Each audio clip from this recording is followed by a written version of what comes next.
Assalamualaikum warahmatullahi wabarakatuh.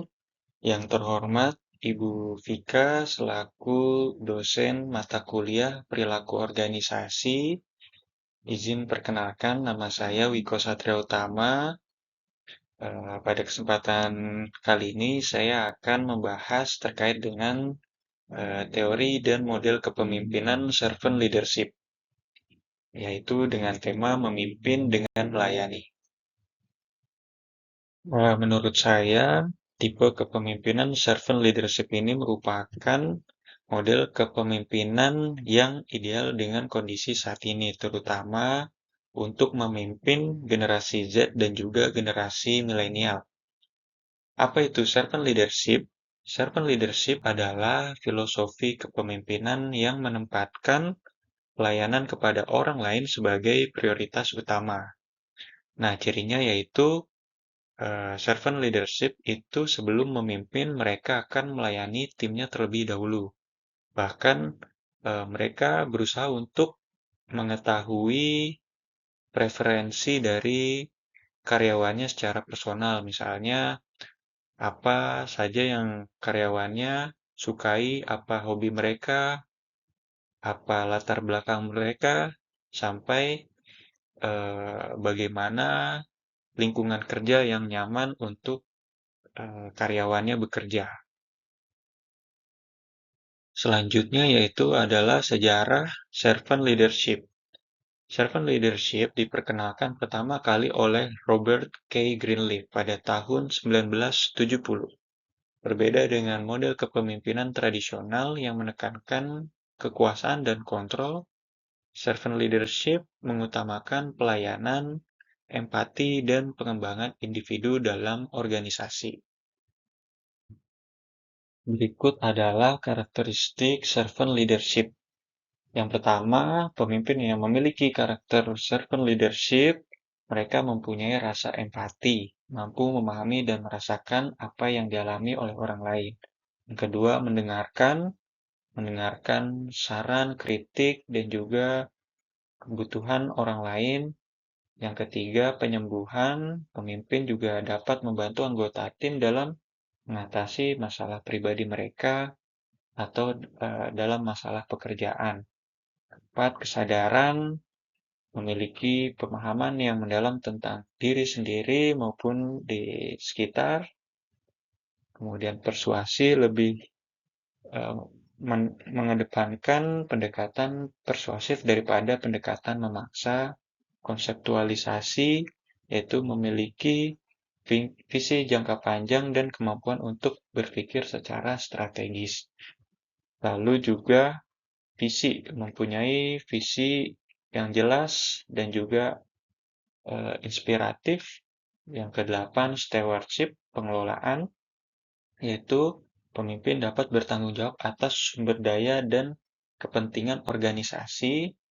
Lalu kesembilan, komitmen pada pertumbuhan orang lain. Dan yang kesepuluh, membangun komunitas. Nah, pada intinya, karakter servant leadership ini ciri utamanya yaitu lebih mementingkan hubungan kepada timnya terlebih dahulu sebelum mereka menanamkan tujuan-tujuan yang akan dicapai oleh organisasi. Jadi koneksi antar kepada pegawai ini bisa lebih didahulukan daripada mengejar tujuan dan juga target dari perusahaan. Selanjutnya itu adalah keuntungan menerapkan gaya kepemimpinan servant leadership. Yang pertama, bagi organisasi tentunya meningkatkan kepuasan dan loyalitas kepada karyawan. Yang kedua, menciptakan budaya kolaborasi dan inovasi. Lalu yang kedua, bagi tim, keuntungannya meningkatkan keterlibatan dan motivasi, kemudian mengembangkan potensi individu, dan yang ketiga, bagi pemimpin bisa membangun kepercayaan dan respect. Selanjutnya adalah tantangan dari model kepemimpinan servant leadership. Memang tidaklah mudah untuk mengadaptasi model kepemimpinan servant leadership ini.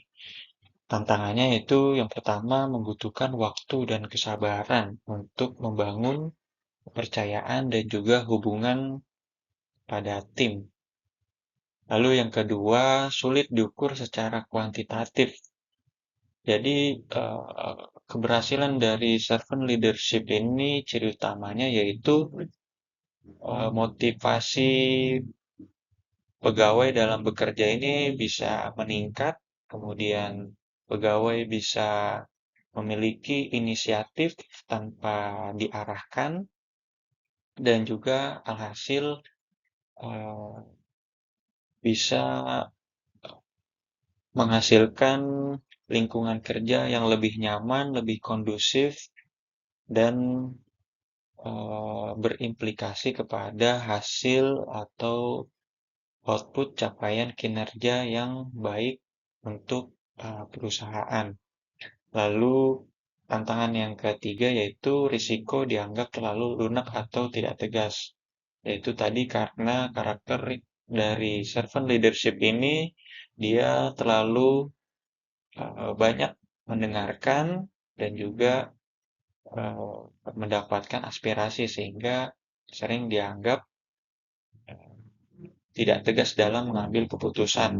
Nah, solusinya yaitu menyeimbangkan antara melayani dan mengambil keputusan yang tegas.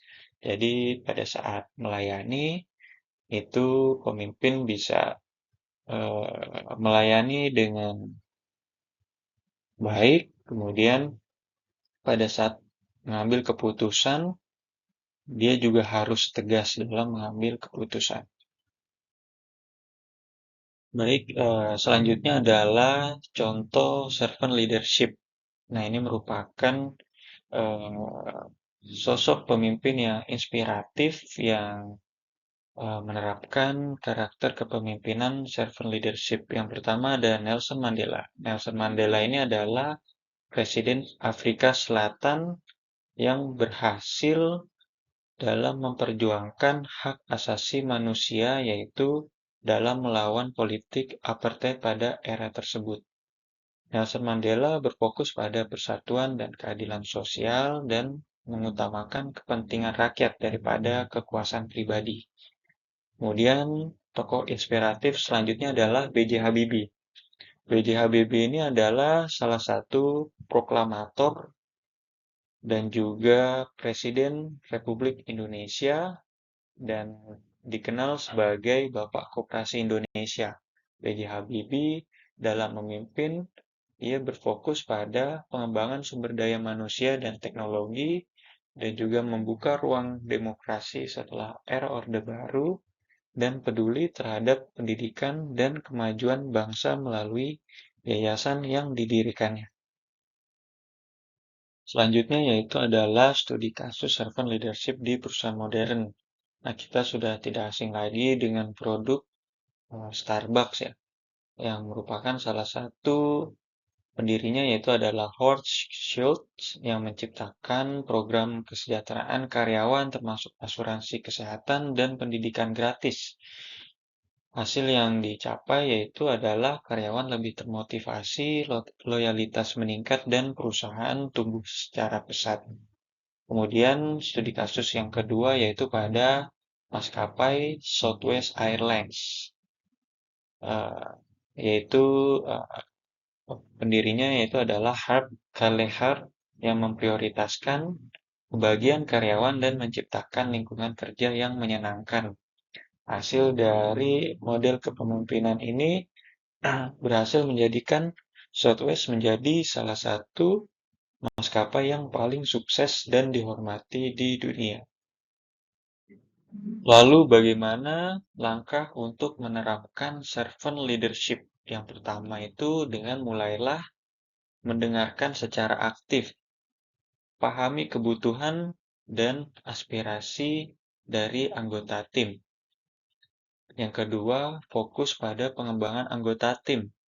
Berikan mereka pelatihan dan kesempatan untuk tumbuh sesuai dengan potensi yang mereka miliki. Lalu yang ketiga, bangun kepercayaan dan transparansi. Jadilah pemimpin yang transparan dan konsisten dalam setiap tindakan. Lalu yang keempat, jadilah teladan dalam melayani. Tunjukkan sikap yang menjadi teladan dan inspirasi melalui tindakan sehari-hari.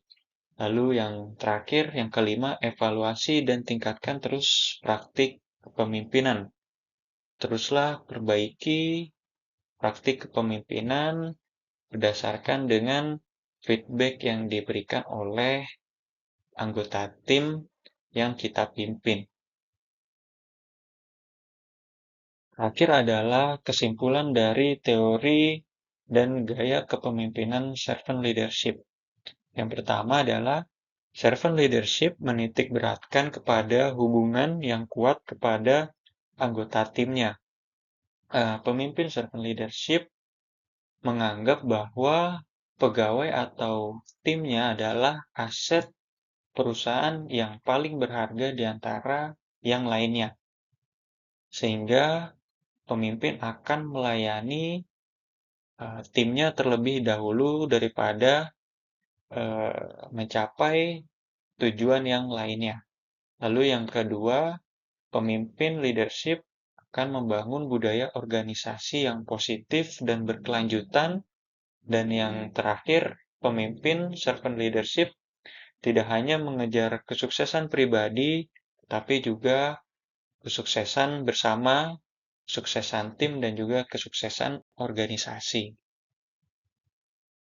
Baik, sekian penjelasan dari saya terkait dengan model kepemimpinan servant leadership. Mohon maaf apabila ada kurangan. Terakhir, wassalamualaikum warahmatullahi wabarakatuh.